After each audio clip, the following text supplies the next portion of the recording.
ダゴン。皆さん、クトゥルフ神話、ラブクラフトをご存知でしょうか？私はラブクラフトは20世紀初頭のアメリカのオカルト小説家であり、彼が確立した気持ち悪い世界をね、クトゥルフ神話と呼ぶ。それくらいしかね、知識ありません。さて、このダゴン。ラブクラフトが27歳の頃、中断していた執筆活動を再開し書き上げた、世に出る2作品の短編小説の一つで、後にクトゥルフ神話と呼ばれることとなるその世界観を最初に作り出した作品です。時は第一次世界大戦中、船員として乗っていた船がドイツ軍に拿捕され、その捕虜となった主人公。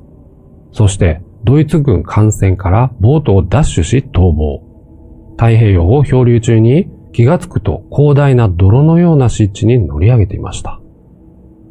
その後彼は気が狂い、モルヒネ中毒となりますが、この物語はその末路までを描いています。小説にね、忠実に描かれています。はい。今からね、それを一気に一緒に見ていきましょう。ダゴン、開始。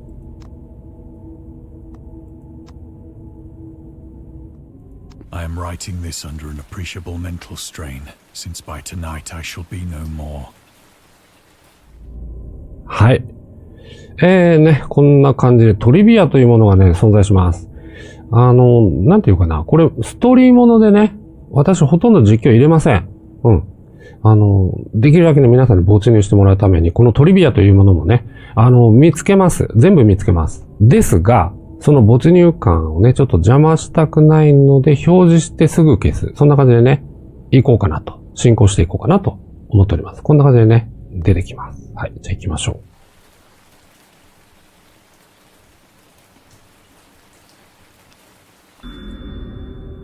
こんな感じでね。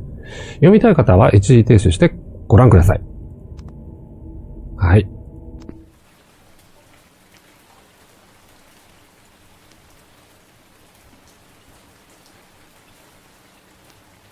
Penniless, and at the end of my supply of the drug which alone makes life endurable, I can bear the torture no longer, and shall cast myself from this garret window into the squalid street below. Do not think from my slavery to morphine that I am a weakling or a degenerate. When you have read these hastily scrawled pages, you may guess, though never fully realize, why it is that I must have forgetfulness or death.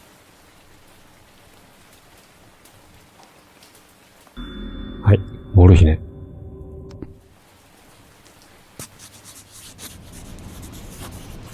It was in one of the most open and least frequented parts of the broad Pacific that the packet of which I was supercargo fell a victim to the German sea raider.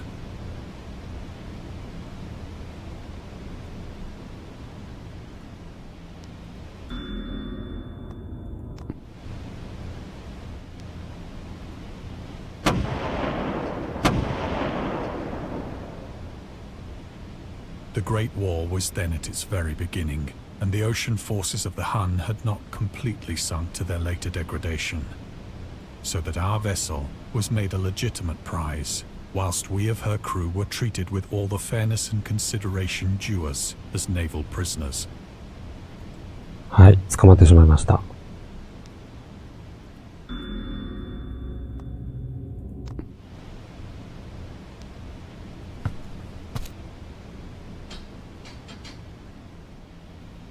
So liberal, indeed, was the discipline of our captors, that 5 days after we were taken, I managed to escape alone, in a small boat, with water and provisions for a good length of time.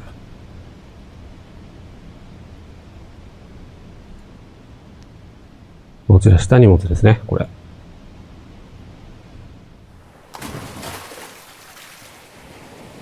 When I finally found myself adrift and free, I had but little idea of my surroundings. Never a competent navigator, I could only guess vaguely by the sun and stars that I was somewhat south of the equator. Of the longitude, I knew nothing, and no island or coastline was in sight.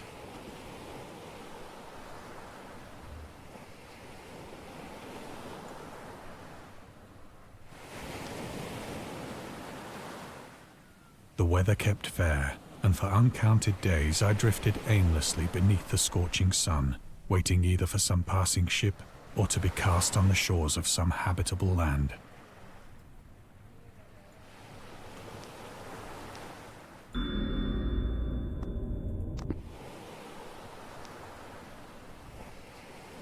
実はね、今撮ったのが、一番レア実績に直結するね、ここです。これ皆さん撮ってませんでしたね。これ撮ることによりコンプリートできるんですけどね、コンプリートの方がね、5.6% のね、キラキラ実績になってましたので、つまり、皆さんこれをね、ちょっと見逃しているようです。私も最後まで粘られました。はい。But neither ship nor land appeared, and I began to despair in my solitude upon the heaving vastness of unbroken blue. The change happened whilst I slept. Its details I shall never know, for my slumber, though troubled and dream-infested, was continuous.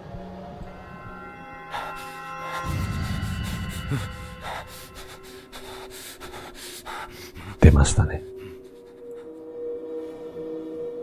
目を覚ますとこのような世界が広がっていたということです。When at last I awoke, it was to discover myself half sucked into a slimy expanse of hellish black mire, which extended about me in monotonous undulations as far as I could see, and in which my boat lay grounded some distance away. Though one might well imagine that my first sensation would be of wonder at so prodigious and unexpected a transformation of scenery, I was in reality more horrified than astonished. For there was in the air, and in the rotting soil, a sinister quality which chilled me to the very core. The region was putrid with the carcasses of decaying fish, and of other less describable things which I saw protruding from the nasty mud of the unending plain. Perhaps I should not hope to convey in mere words the unutterable hideousness that can dwell in absolute silence and barren immensity. There was nothing within hearing, and nothing in sight, save a vast reach of black slime. Yet the very completeness of the stillness and the homogeneity of the landscape oppressed me with a nauseating fear. The sun was blazing down from a sky which seemed to me almost black in its cloudless cruelty, as though reflecting the inky marsh beneath my feet.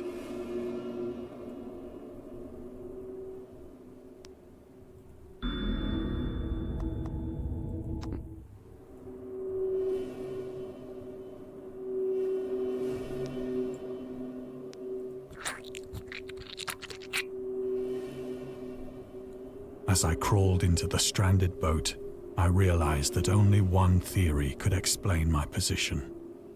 Through some unprecedented volcanic upheaval, a portion of the ocean floor must have been thrown to the surface, exposing regions for which innumerable millions of years had lain hidden under unfathomable watery depths.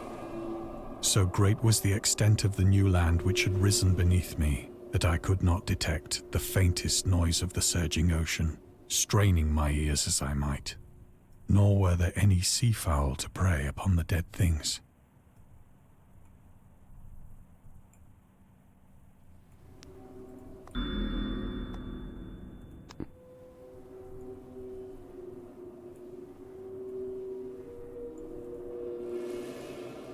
For several hours I sat thinking or brooding in the boat, which lay upon its side and afforded a slight shade as the sun moved across the heavens. As the day progressed, the ground lost some of its stickiness and seemed likely to dry sufficiently for traveling purposes in a short time. That night I slept but little, and the next day I made for myself a pack containing food and water, preparatory to an overland journey in search of the vanished sea and possible rescue.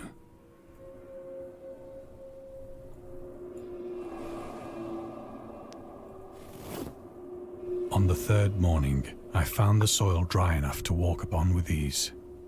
The odor of the fish was maddening, but I was too much concerned with graver things to mind so slight an evil, and set out boldly for an unknown goal.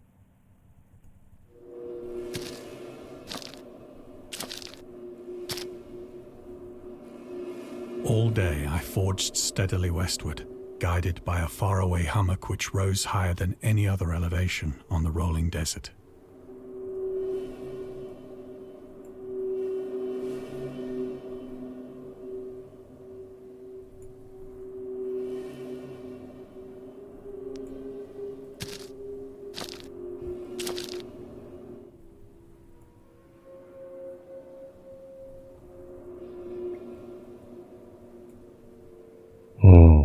すごいね。ちゃんと表現されています。That night, I encamped, and on the following day still traveled toward the hummock, though that object seemed scarcely nearer than when I had first espied it.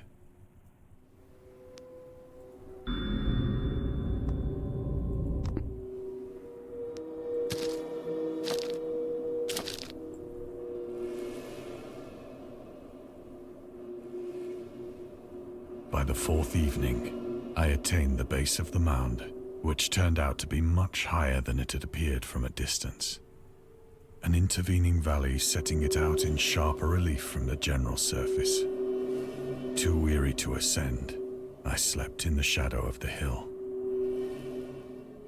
I know not why my dreams were so wild that night, but ere the waning and fantastically gibbous moon had risen far above the eastern plain,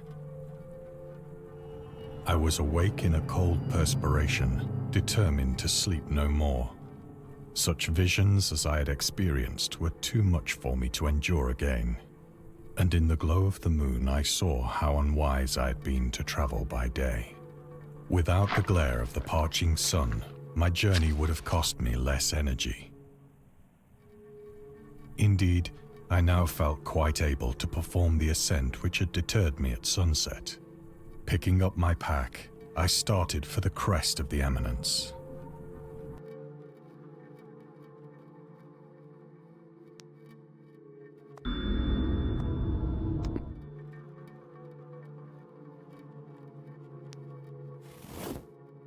I have said that the unbroken monotony of the rolling plain was a source of vague horror to me. But I think my horror was greater when I gained the summit of the mound and looked down the other side into an immeasurable pit or canyon, whose black recesses the moon had not yet soared high enough to illumine. I felt myself on the edge of the world, peering over the rim into a fathomless chaos of eternal night. Through my terror ran curious reminiscences of Paradise Lost and of Satan's hideous climb through the unfashioned realms of darkness. As the moon climbed higher in the sky, I began to see that the slopes of the valley were not quite so perpendicular as I had imagined. Ledges and outcroppings of rock afforded fairly easy footholds for a descent, whilst after a drop of only a few hundred feet, the declivity became very gradual.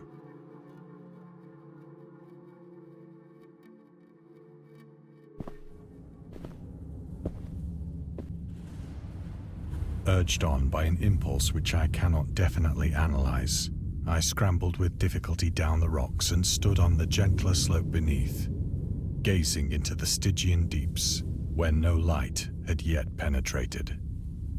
All at once, my attention was captured by a vast and singular object on the opposite slope, which rose steeply about 100 yards ahead of me. An object that gleamed whitely in the newly bestowed rays of the ascending moon.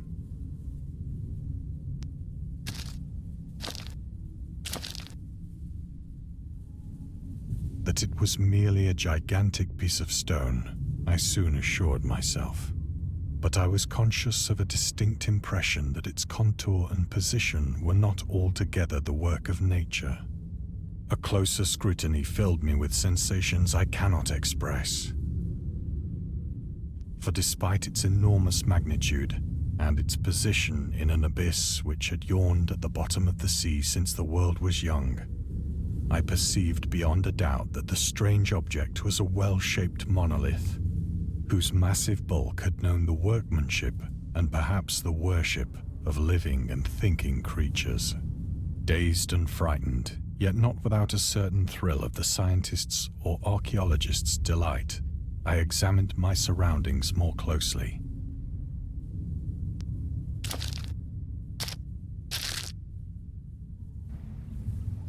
The moon, now near the zenith, shone weirdly and vividly above the towering steeps that hemmed in the chasm, and revealed the fact that a far-flung body of water flowed at the bottom, winding out of sight in both directions and almost lapping my feet as I stood on the slope.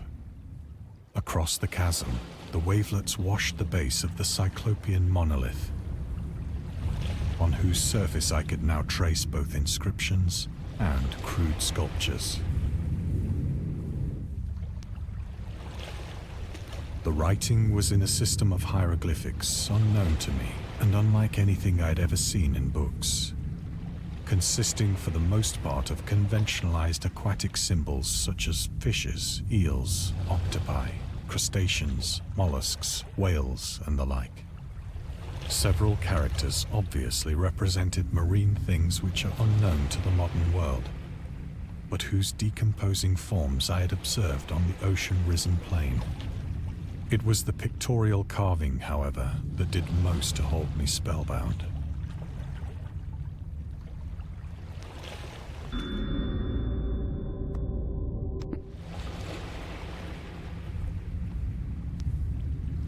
Plainly visible across the intervening water on account of their enormous size were an array of bas-reliefs whose subjects would have excited the envy of a Doré.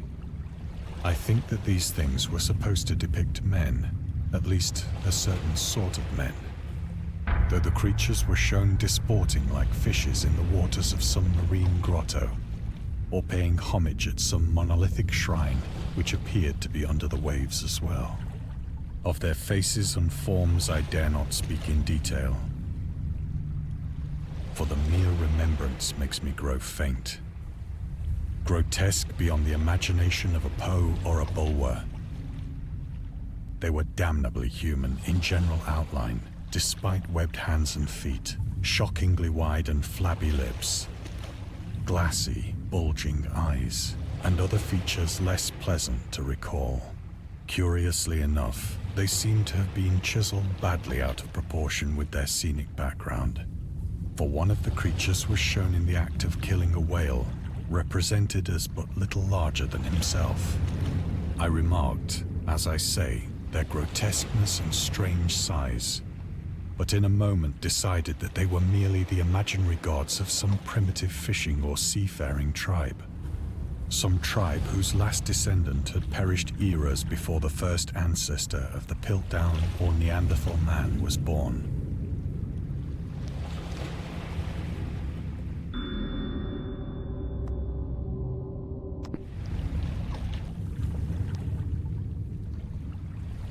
Awestruck at this unexpected glimpse into a past beyond the conception of the most daring anthropologist, I stood musing whilst the moon cast queer reflections on the silent channel before me.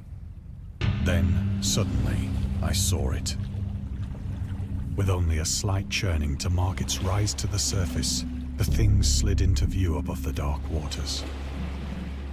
Vast, Polyphemus-like and loathsome, it darted like a stupendous monster of nightmares to the monolith, about which it flung its gigantic scaly arms, the while it bowed its hideous head and gave vent to certain measured sounds.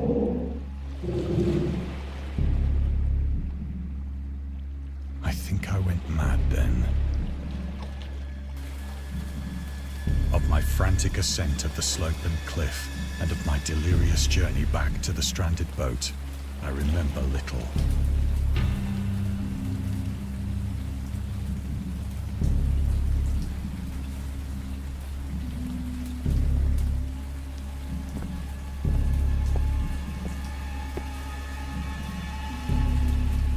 I believe I sang a great deal and laughed oddly when I was unable to sing.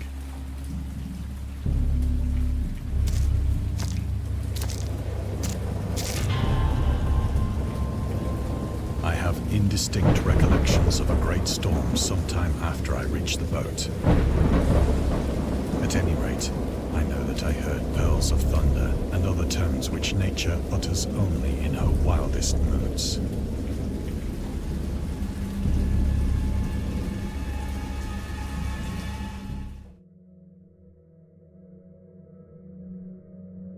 When I came out of the shadows, I was in a San Francisco hospital, brought thither by the captain of the American ship which had picked up my boat in mid-ocean.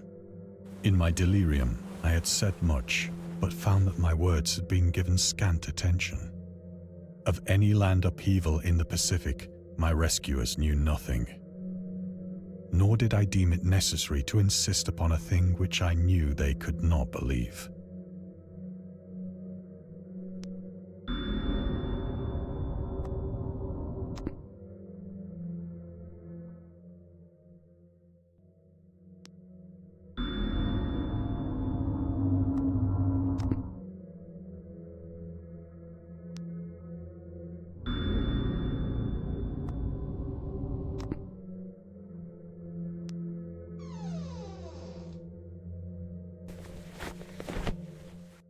Once I sought out a celebrated ethnologist and amused him with peculiar questions regarding the ancient Philistine legend of Dagon,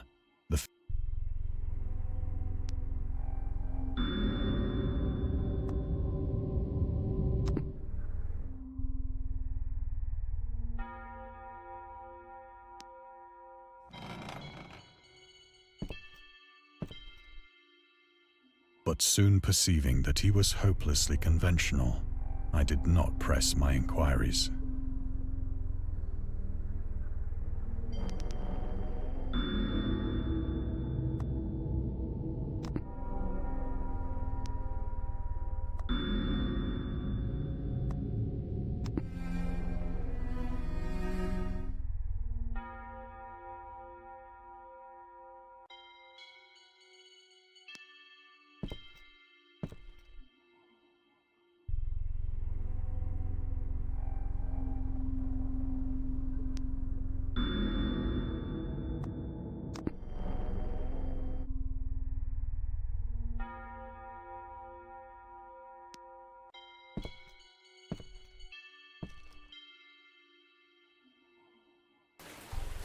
It is at night, especially when the moon is gibbous and waning, that I see the thing. I tried morphine, but the drug has given only transient surcease and has drawn me into its clutches as a hopeless slave. So now I am to end it all, having written a full account for the information or the contemptuous amusement of my fellow men.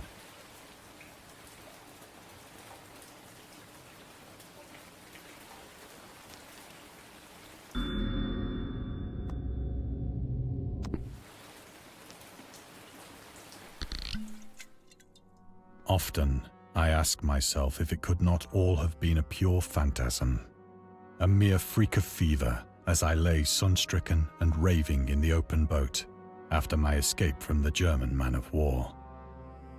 This I ask myself, but ever does there come before me a hideously vivid vision in reply.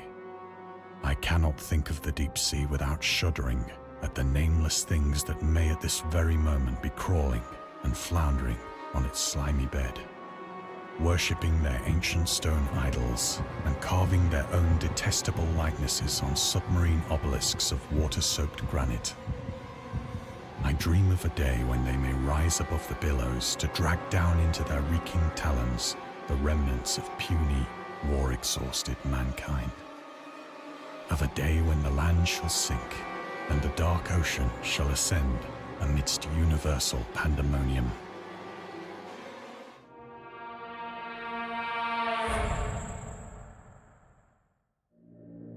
The end is near. I hear a noise at the door, as of some immense slippery body lumbering against it.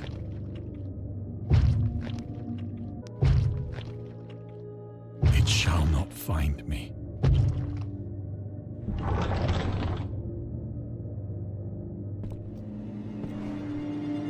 God, that hand!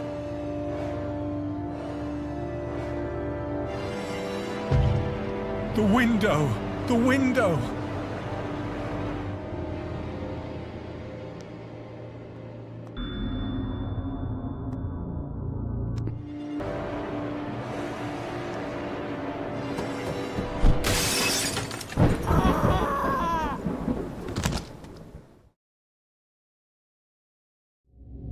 はい、いかがでしたでしょうか。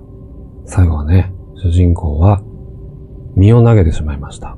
最後に見たのは幻影だったんでしょうか。それとも、はい、ダゴン以上となります。でね、ノクターンっていうんですけどね。ドクター・エマーソンズ・ノクターン。こちらの方が2024年内に一応リリース予定ということをされていまして、デモ版の方がね、同じような感じです。ストーリーノベル的な、ウォークシミュレーター的な、こんな感じの、デモ版の、最初のね、触りの部分、そんな感じのもありましたので、ご興味のある方はね、どうぞお調べください。ということでした。私はね、知識はね、それほどない方ですので、多くは語らず、このままね、終了したいと思います。ご視聴ありがとうございました。それではまた他のゲームでお会いしましょう。さよなら。